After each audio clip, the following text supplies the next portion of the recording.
कृष्णा, मेरे channel divine कोमल में एक बार फिर से आपका स्वागत है।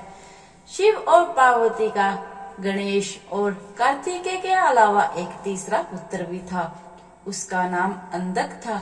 शिव ने उसे दैत्य हिरण्याक्ष को दे दिया था।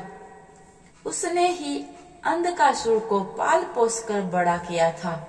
पौराणिक कथाओं में भगवान शिव और माँ पार्वती के तो दो पुत्रों का ही जिक्र मिलता है। क्या आपको पता है कि शिव पार्वती का एक और पुत्र भी था जो राक्षस था।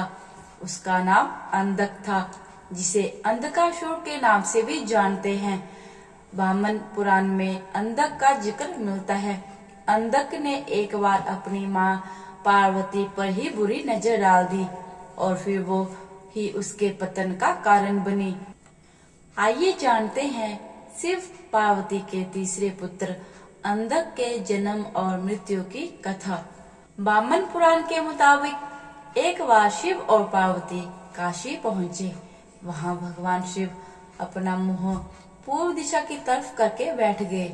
उसी दौरान पार्वती जी पीछे से आई और शिव की दोनों आंखें बंद कर दी। जैसे ही शिव की आंखें बंद हुई, पूरे संसार में अंधेरा छा गया।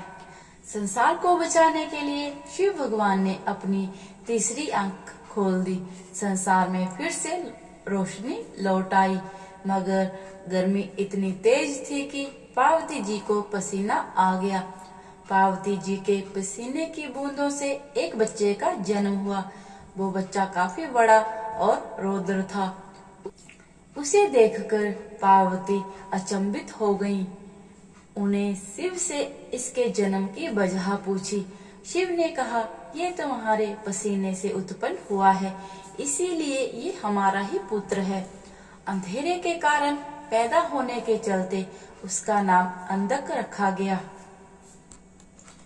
बाद में राक्षस हिरण्याक्ष ने शिव की आराधना करके उनसे पुत्र प्राप्ति का वरदान मांगा। तब शिव ने हिरण्याक्ष को पुत्र के रूप में अंधक दे दिया।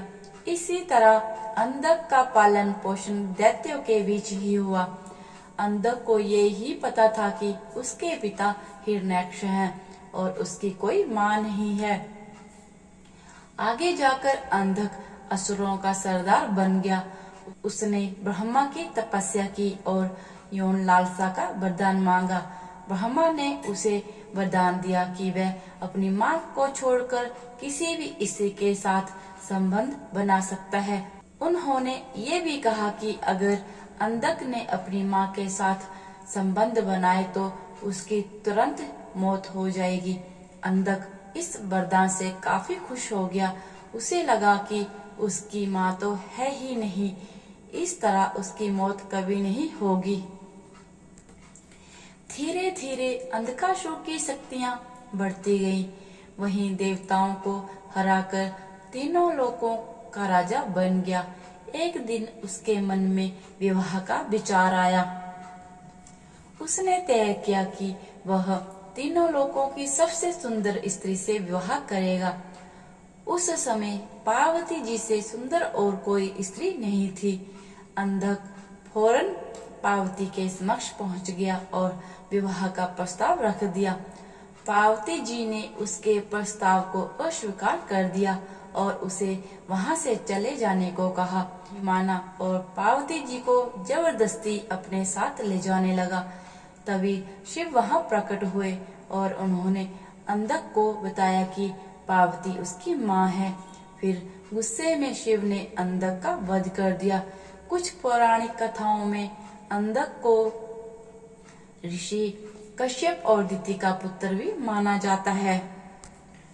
तो दोस्तों, आज की ये वीडियो आपको कैसी लगी? पसंद आए तो चैनल को सब्सक्राइब कीजिएगा और साथ में ही बेल आइकन को जरूर प्रेस कीजिएगा ताकि मेरी आने वाली वीडियो की नोटिफिकेशन आपको मिल सके।